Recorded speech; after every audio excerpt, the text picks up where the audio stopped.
తెలియని వాడిలా భోజరాజు అన్నారు, కక్షేకిం తవ, సంకలో ఏం పెట్టుకొచ్చావు కాళిదాసు అన్నారు. అంటే ఆయన అన్నాడు, పుస్తకం పట్టుకొచ్చాను.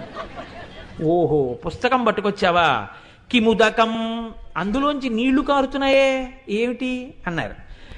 కావ్యార్థసారోదకం, అది ఆ పుస్తకం మహాకావ్య, కావ్యం యొక్క సారం అలా కారుతోందన్నారు.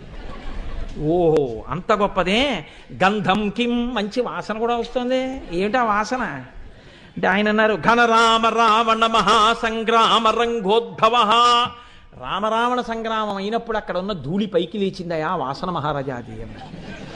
ఓహో, పుచ్చక్కిం, మరి ఏదో తోక కనపడుతోందే వెనక్కి, అదేమిటన్నారు. ఘనతాళపత్ర లిఖితం, చాలా పెద్ద తాటాకు గ్రంథం ఇది, అందుకని తోక కనపడుతోంది నీకన్నారు. ఓహో, కిం పుస్తకం హే కవే, ఏం పుస్తకమో అది అంటే రాజన్ భూసుర